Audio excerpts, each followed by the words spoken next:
Bonjour à toutes et à tous et bienvenue dans Pop & Talk, votre talk show qui traite de l'actualité qui se vit, qui se chante et qui se débat. Je suis Elliot Radix, votre présentateur pour aujourd'hui. Mais avant tout, j'aimerais remercier l'équipe de Pop & Talk pour l'accueil, l'organisation et bien sûr pour me laisser présenter cette toute dernière émission de Pop & Talk. Mais bon, l'heure n'est pas encore aux au revoir. Passons donc au programme. ChatGPT, Gemini ou encore très récemment Grok, ce soir, vous l'aurez compris, nous allons plonger dans une actualité qui nous bouleverse en ce quotidien. Cette nouvelle technologie réinvente autant nos images que nos idées. C'est l'intelligence artificielle. Un monde qui bouleverse le travail des graphistes, des monteurs et qui transforme profondément la manière dont on fabrique les images. Ce soir, nous n'allons pas cracher sur l'IA, mais plutôt comprendre comment nous pouvons travailler avec elle et sa présence dans le monde d'aujourd'hui. Pour en parler, merci d'accueillir avec moi Eva Bekesh, membre et chargée de mission chez Acampus, une association qui a pour but de sensibiliser les enjeux numériques auprès d'un grand public. Bonjour Eva. Bonjour, merci de l'invitation. Merci de nous faire l'honneur d'être avec nous ce soir sur notre plateau. Et pour commencer, nous avons directement posé nos premières questions, mais on va d'abord présenter Acampus. Donc est-ce que vous pouvez nous parler de votre association et quelles sont les missions ? Alors, Acampus, c'est une association qui a pour but de sensibiliser les jeunes, leurs parents et leurs grands-parents à l'IA et au numérique. Donc voilà, on fait des interventions dans des collèges, dans des lycées, mais également dans des assemblées générales. Voilà, on intervient là où on nous appelle, tout simplement, et ça peut aller de l'adolescent jusqu'aux grands-parents, etc. Et justement, quand vous nous parlez du coup de parents et grands-parents, c'est des générations qui n'ont pas connu du coup cette nouvelle technologie, que ce soit d'abord les ordinateurs qui changent tous les ans et maintenant l'intelligence artificielle. Quelles sont vos missions du coup avec ces personnes-là ? Vous leur apprenez à utiliser l'IA ? Alors on est assez surpris quand on dit qu'on sensibilise également les personnes âgées, parce que faut savoir que les personnes âgées sont les premières victimes de tout ce qui est cyberattaque, les arnaques qu'on a au téléphone, que je pense tout le monde a déjà reçu un appel pour une arnaque, etc. Et du coup, nous, on a un objectif de les sensibiliser sur ça, leur dire déjà que l'IA existe et que c'est utilisé pour voilà, des arnaques via téléphone, via email, etc. Est-ce que ça vous arrive d'avoir des personnes âgées du coup qui veulent apprendre à utiliser l'IA ou c'est comme très rare ? Alors, on va être honnête, ils sont assez réticents sur le sujet. C'est un peu compliqué de discuter avec eux parce qu'ils ont un côté très alarmiste. Voilà, l'IA pour eux, ça va détruire, etc.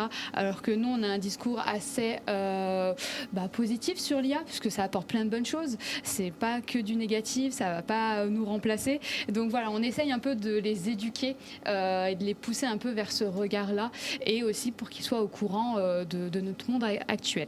Et du coup, on parlait des grands-parents, mais maintenant les parents.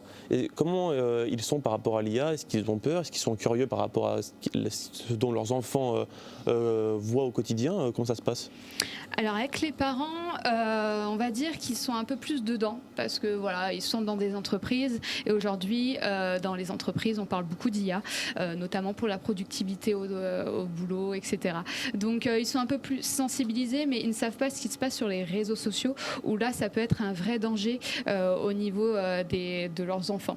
Donc voilà, ils ont un manque d'éducation que nous, à Campus, on essaye d'apporter via déjà leurs enfants.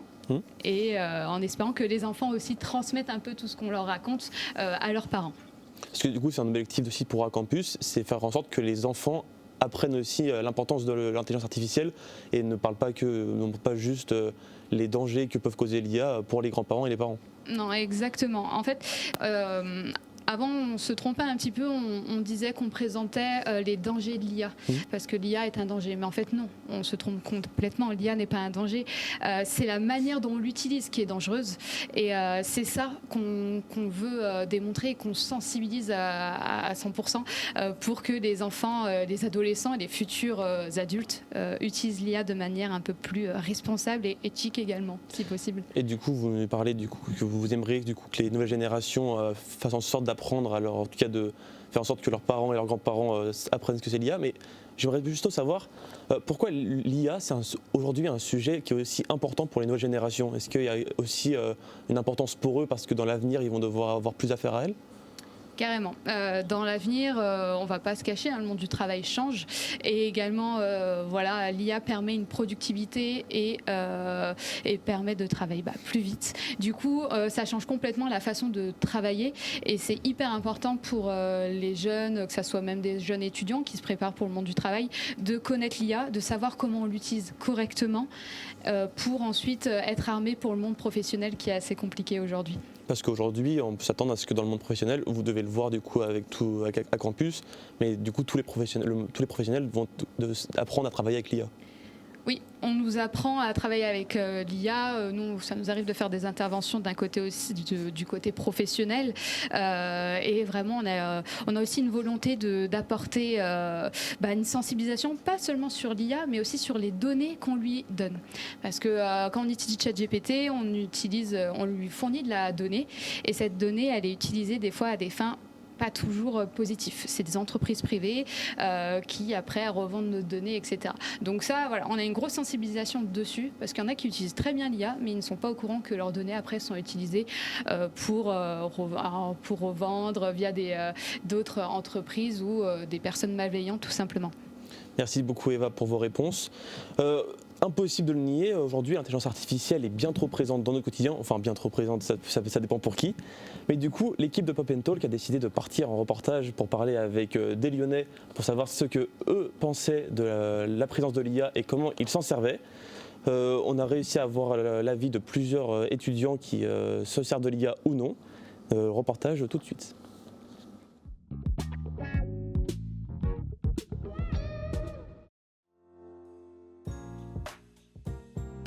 Je fais toutes mes récaps de réunion, quand je prends plein de notes, je donne juste à ChatGPT, je lui dis fais-moi une to-do pour la semaine prochaine et il fait ça hyper bien.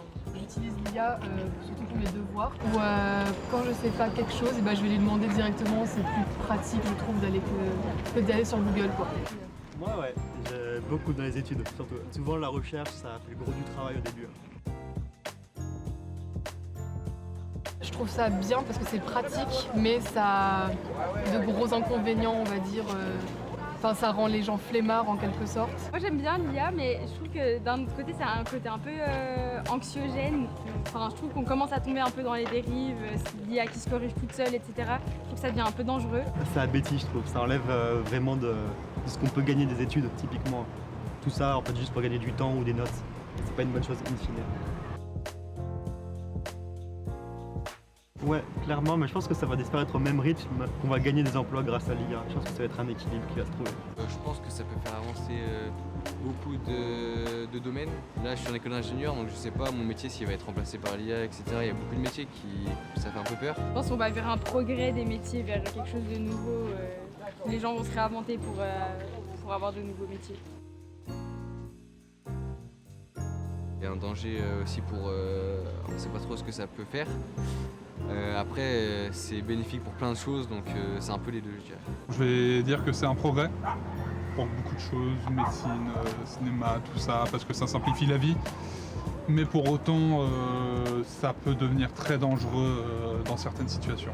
Là, c'est un progrès, mais je pense que la société n'est pas encore tout à fait prête. Oui, ou du moins on n'est pas assez formé, on n'est pas assez, instruit sur le sujet, quoi. Merci beaucoup pour ce reportage. On a pu apprendre beaucoup de choses et beaucoup d'avis aussi différents de la part de ces jeunes étudiants. Il y a aussi cette crainte, mais aussi des attentes. Qu'est-ce que vous avez retenu, vous, Eva, durant ce reportage ? Je ne suis pas surprise de ce que j'entends. C'est vraiment ce qui remonte de nos interventions, les questionnements, etc. Avec notamment ce côté est-ce que l'IA va me remplacer ? Est-ce que je vais. Il y en avait un qui faisait des études d'ingénieur. Est-ce que du coup mon métier sera toujours d'actualité ? Donc je ne suis pas étonnée de ces craintes. Et nous, notre objectif, c'est vraiment de répondre à ces questions et de les rassurer. On est vraiment là pour rassurer. On n'est pas là pour diaboliser l'IA. Ce n'est pas notre objectif. Et aussi, on voit du coup qu'il y a ces craintes du coup ils disent que ça embêtise pour les études, ils disent que ça va supprimer du travail. Et il y a aussi du coup un peu un espoir que du coup, en contrepartie, l'IA apporte de nouveaux métiers Qu'est-ce que vous pouvez nous dire là-dessus ? Alors en effet, ça va apporter des nouveaux métiers et nous, ce qu'on apporte avec Acampus, c'est vraiment comment on l'utilise. On parle un peu de prompt engineering et du coup, c'est la manière dont on utilise l'IA. Par exemple, je prends l'exemple du reportage où la jeune femme dit qu'elle utilise l'IA pour faire ses devoirs, etc., faire des recherches Internet. Ok, mais par contre, il faut savoir bien prompter et bien faire sa requête à GPT ou n'importe quelle IA pour qu'elle nous réponde au mieux. Et au niveau, pour répondre à la question au niveau des métiers, alors oui, il y en aura des nouveaux qui vont apparaître. Voilà, pour la petite anecdote, j'ai fait une formation chef de projet IA, j'ai fait une reconversion professionnelle. Du coup, voilà, on a plein de métiers comme ça qui commencent à apparaître et c'est complètement bénéfique. C'est comme l'arrivée d'Internet, ça a fait ça a fait disparaître énormément de métiers et aujourd'hui, on va voir la disparition de métiers qui sont un peu plus je ne vais pas dire inutile, mais voilà, un peu plus compliqué, plus dans l'écriture, etc. Donc, j'ai de l'espoir. Ça va créer des métiers et surtout une autre façon de travailler. Dans ce reportage, on voit aussi de nombreux jeunes qui ont à peu près la même tranche d'âge. Est-ce que, selon vous, du coup, cette génération, elle est en avance ou en retard par rapport à l'intelligence artificielle ? Alors, je pourrais dire qu'ils sont vachement en avance, notamment grâce aux réseaux sociaux et des nombreux influenceurs qu'on peut voir. Voilà, il y a une tonne d'influenceurs sur l'IA. Il y en a qui sont très positifs parce qu'ils sont là pour parler un peu plus d'éthique, un peu plus de responsabilité, alors que d'autres vendent un peu plus des formations toutes faites qui promettent d'être millionnaires grâce à l'IA. Et ça, on retrouve beaucoup ça dans nos interventions de petits jeunes qui nous disent oui, avec l'IA, est-ce que ça va nous rendre riches parce que je connais machin, etc. Non, excusez-moi de dire ça, c'est assez bullshit. L'IA, c'est un outil. C'est là pour nous aider, c'est pas là pour nous rendre riches ou quoi. Donc voilà, il y a ce côté où on est là vraiment pour dire la vérité sur l'IA. Alors on entendait du coup avec aussi la jeune femme qui expliquait qu'elle trouvait ça un peu anxiogène maintenant l'intelligence artificielle. On en parle beaucoup, on la retrouve de partout. C'est aussi, j'imagine, dans vos missions, vous essayez de faire en sorte qu'on en parle un peu moins ou qu'on essaie de moins s'en servir à chaque fois. L'IA est un outil marketing, hein. On ne va pas se cacher dans tout. Aujourd'hui, on voit IA partout, comme si ça venait d'apparaître, alors que ça existe depuis de nombreuses années. Voilà, c'est juste aujourd'hui, on a un effet de mode qui commence un peu à descendre, on va dire. Donc oui, c'est vrai que l'IA commence un peu à se prendre la queue, mais notamment dans tout ce qui est un peu génération d'images. Donc je pense qu'on va peut-être en reparler. Mais voilà, c'est vrai qu'aujourd'hui, l'IA se nourrit de ses propres inventions. Et du coup, on perd un peu de la patte humaine, et ce qui est assez dérangeant. Merci beaucoup pour vos réponses, Eva. On va se retrouver tout de suite. On va faire d'abord une petite pause. On se retrouve juste après cette brève pause.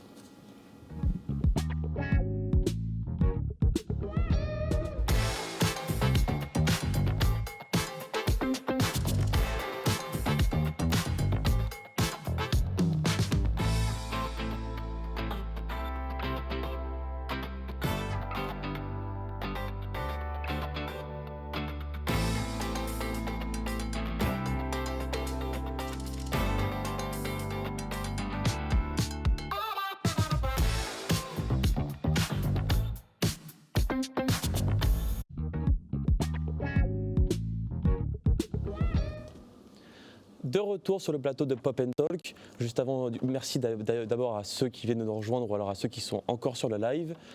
Avant la pub, nous parlions du coup de la présence de l'intelligence artificielle dans notre vie quotidienne. Et puis nous avons ensuite parlé de à quel point les jeunes étaient en avance ou non sur l'intelligence artificielle. Maintenant, Eva, on va surtout parler de l'avenir en tout cas de l'IA et les risques aussi que ça peut engendrer. Avec justement, première question, l'IA évolue très vite chaque année, chaque mois et même chaque jour. De nombreuses professions vont devoir s'habituer du coup à soit cohabiter avec l'IA ou alors carrément peut-être se faire remplacer pour certains.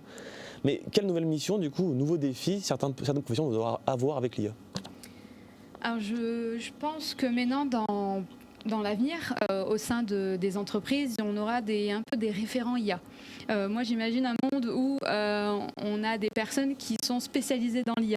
C'est un peu nos référents, par exemple, je sais pas, une personne vient d'arriver dans l'entreprise, du coup il a une petite formation de la part de ce référent, voilà, parce que l'IA prend une place importante, même dans le domaine du travail, et beaucoup de personnes ne savent pas l'utiliser.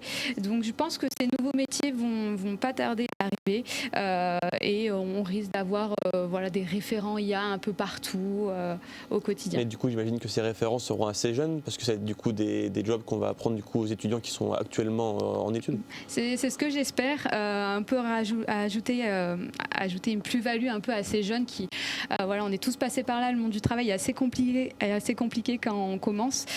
Du coup, j'espère que ça sera un peu les jeunes qui vont, entre guillemets, éduquer leurs parents, leurs collègues, leurs grands-parents à l'IA. Et c'est un peu ce qu'on prône chez Acampus, ce pouvoir de parole qu'apportent les jeunes pour leurs parents ou les personnes un peu plus âgées. Et est-ce que justement vous retrouvez du coup dans certains collèges, certains lycées ou même les études supérieures, une présence de l'IA assez présente ou c'est quand même pas encore le cas? C'est très présent, mais du côté des élèves. Par exemple, ils rentrent chez eux, ils doivent faire un DM, ils utilisent de l'IA au quotidien pour n'importe quelle requête, etc. Et on se retrouve dans un contexte où des professeurs sont très OK avec ça. Ils font en sorte d'ailleurs de dire à leurs élèves, bah, écoutez, OK, utilisez l'IA, mais voilà, il faut utiliser bien correctement, etc. Et d'autres qui sont complètement contre l'IA, mais on ne peut pas empêcher les élèves d'utiliser l'IA. Et le souci, je trouve, c'est quand on interdit, quand on interdit, on n'éduque pas, en fait. Et du coup, on laisse ces jeunes utiliser de l'IA de manière complètement bête, et pas de manière intelligente comme certains professeurs veulent dans leur classe. Du coup, ce qui manquerait, c'est peut-être des cours qui aideraient du coup à apprendre à contrôler l'IA, à se travailler avec. Oui, en plus j'ai des relations avec, voilà, je connais des professeurs où je sais que ça commence à arriver. Ça arrive petit à petit, mais il y a vraiment voilà, on sait que l'IA a une place importante pour ses élèves et l'utilise au quotidien. Du coup, c'est pour ça nous on fait des interventions aussi dans des collèges, on nous appelle par rapport à ça. J'ai un professeur qui m'a appelé parce que lui il adore l'IA, mais en fait il connaît pas tout et ses élèves l'utilisent pas très bien. Du coup, mon intervention a permis d'avoir une meilleure utilisation de l'IA, etc. Et j'imagine que du coup, votre intervention permet aussi du coup d'éviter à ce que dans le futur, tout le monde utilise l'IA un peu n'importe comment. Exactement. Et aussi, dans cette intervention, on parle des dangers liés à l'utilisation de l'intelligence artificielle, donc tout ce qui est data, cyberattaque, etc. Arnaque deepfake également, qui est très populaire en ce moment, malheureusement. Bien sûr. Merci encore Eva pour vos réponses. Dans un monde qui change avec l'arrivée de l'intelligence artificielle, l'équipe de Pop & Talk est allée à la rencontre de Manon, une jeune graphiste, qui nous a montré comment son métier a évolué avec l'arrivée des outils de l'intelligence artificielle. Reportage tout de suite.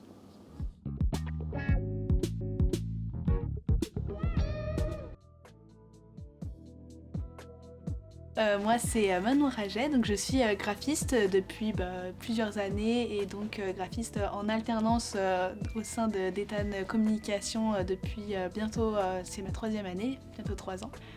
Du coup, avec Ethan Communication, on est une agence de communication où on va aider les TPME, PME, etc. à se développer. Donc pour se développer, ils vont utiliser différents supports de communication. Donc il m'arrive en effet occasionnellement d'utiliser l'IA, donc c'est vraiment un outil très très puissant qui a autant des bons côtés que des mauvais côtés. Donc moi je l'ai vraiment pris comme une bonne chose. Ça m'a vraiment ouvert le champ des possibilités. Donc c'est vraiment quelque chose de top, sur tout ce qui est aussi un petit peu l'aspect créatif. De temps en temps, quand je vais être en manque d'images, quand je vais être en manque de visuels, des choses comme ça, ça va me permettre en fait de générer certains petits éléments vraiment avec la direction artistique que je leur ai ordonnée et avec la vraie volonté, le vrai message que je voudrais transmettre. Évidemment, et je pense que c'est déjà fait et que ça a déjà évolué. Je pense que nos métiers sont constamment en évolution en fait, parce qu'on se développe, on apprend toujours et vraiment, surtout le métier de graphiste, il faut toujours être au goût du jour, au goût des tendances, etc.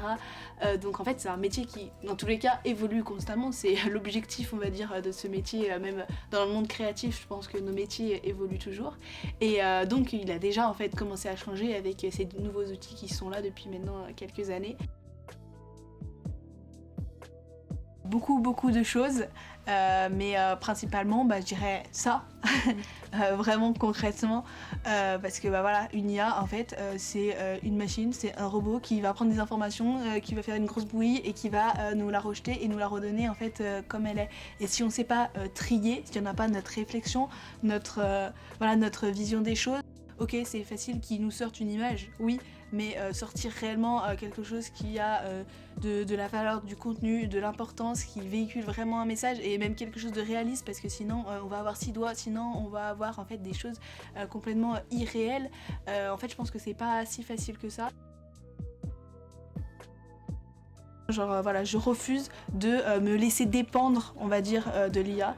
Moi, je veux m'en servir, c'est un outil hyper puissant, très intéressant, mais en fait, on n'est pas là pour en être dépendant, on n'est pas là pour qu'il nous mâche tout le travail, et au contraire, moi je refuse de me laisser dépendre de l'IA et de me laisser dépasser par cette nouvelle technologie, mais je veux l'appréhender, apprendre à l'utiliser, voilà, en faisant attention aux conséquences.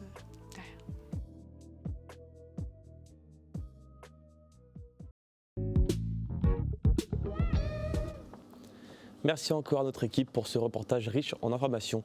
Eva, on a vu du coup dans ce reportage Manon qui explique comment elle travaille avec l'intelligence artificielle. Est-ce qu'elle a la bonne manière de le faire ? Oui, on a l'exemple parfait d'une personne qui sait ce qu'elle y a déjà et qui le maîtrise très très bien. J'aime beaucoup son côté à dire que l'IA est un outil et pas juste quelque chose qui nous remplace. Très bien. Merci déjà Eva pour votre présence ici, d'avoir répondu à notre appel. Merci pour vos réponses. Merci encore à vous tous de nous avoir regardés. Merci à tous de nous avoir regardés. Merci pour cette aventure depuis vendredi où on a fait de nombreuses émissions. C'est la fin de Pop & Talk. J'espère que vous avez passé un bon moment, en tout cas aujourd'hui, durant ces 30 minutes avec moi. Mais bien sûr, pour bien clôturer cette aventure, nous n'allons pas juste dire au revoir comme ça. Nous avons un dernier invité musical. Il s'agit de Zoen et il va nous parler, il va nous interpréter d'abord un premier freestyle inédit, puis il enchaînera avec son morceau Tréfond. C'est parti.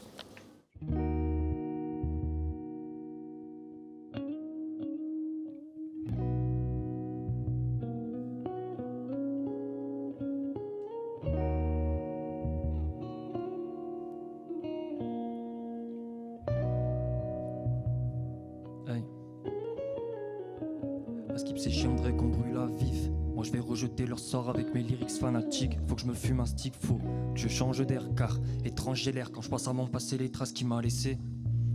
Dans le dos j'ai des couteaux qui touchent mon cœur avec l'âme aiguisée. Le mal s'est déguisé en des personnes vicieuses, pas ambitieuses, juste venimeuses, qui m'ont laissé pourrir, voire même laissé mourir dans le désespoir, histoire sordide. Si je me range du côté sombre, c'est que partout le mal me ronge et que je me perds dans mes songes. Je tombe dans l'hécatombe, squelette dans les catacombes. Convaincu que je vais les rejoindre dans une autre vie. Il y aura peut-être du monde, là présent, même dans le désespoir. Et quand il ne reste que le noir et les flammes de la haine en moi, mon ciel est tout en noir. Si mon humeur est fade, depuis petite tristesse efface mon sourire et mes joies, mes souvenirs et me noient dans la déprime et la crasse. J'avance et petit à petit, la lumière s'efface. Ouais, mais pourtant je persévère. J'ai appris à tenir la route avec un persévère. Je verse mes vers dans tes oreilles, je partout dans ton phone. Quand tu cherches Zoé, écoute, je suis là pour tous vous mettre d'accord. Ma tristesse s'accorde avec les cordes de la guitare. Donc je veille très tard pour écrire des métaphores. Je suis méga fort dans mon domaine mais jette pas l'œil. Regarde ce que j'ai dans le cœur avant de guetter mon portefeuille. Je fais mon deuil car je sais que j'ai tué cette traque, que je vais péter mon crâne le jour où je serai sur scène. Je témoignerai de mes plaies, aller de la noirceur de mes cernes. Avant que mon âme s'éteigne, j'espère exprimer tout ce que je sais. Expliquer pourquoi je saigne et que plus les étés passent, plus je sens que mon cœur se meurt. Arrêtez vos rumeurs, de raconter tous vos radis. Façon chèque, je vous roule dessus. Mais bon, ça, je l'ai déjà dit, je l'ai exprimé dans des phases. Quand c'est dans mes schémas dream, dépêche-toi de changer. Si tu veux pas qu'un drame m'arrive, du genre avoir le regret de t'être trompé sur toute la ligne. De toute façon, tu le verras bien le jour où je vais faire mes streams, poteau.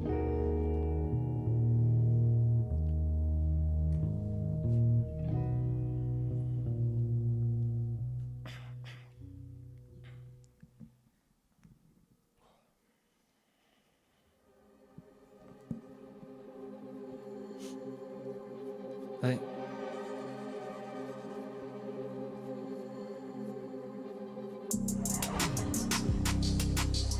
Zoé, Tréfond sur SoundCloud. Ouais, yeah. Mon flow est inspiré de la mort, je rappe ma miséricorde. Ils rêvent tous de me voir couler car ces bâtards, je rentre pas dans leur code. Soigne before comme un piercing, déprime fort pour get les hymnes. Je joue avec le feu, chance avec le soir comme dans Dirty Dancing. Je m'exprime get mes sables, les cernes sont noires car nos des sales. Je vois le temps couler dans sa pliée. Entre mes doigts j'ai le dernier grain de sable. Depuis que je fais du son, je vois tous ces schlags revenir du fond de mon passé. Je tire un trait sur eux comme le soir seul avec ma conce. Mon corps prend cher logique, je fais des KO, je cherche la logique. Mes punchs sont si salés qu'on me surnomme le sérum physiologique. Je rappe avec mes tripes, je me shoot à mort que je fais des trips. J'ai trop d'inspiration, si mon heure sonne, y'a 100 projets qui leak. Mon fleur m'est marginal quand j'en ai marginal. 3-4 terres de plus pour me calmer, faut que je ramène Marie-Jeanne. Zoé Harry pour tout plier, refrais je le dis, cette fois c'est pas des blasts. Vite la valider, 2.0, le fil tourne à la dalle, yeah. Merci.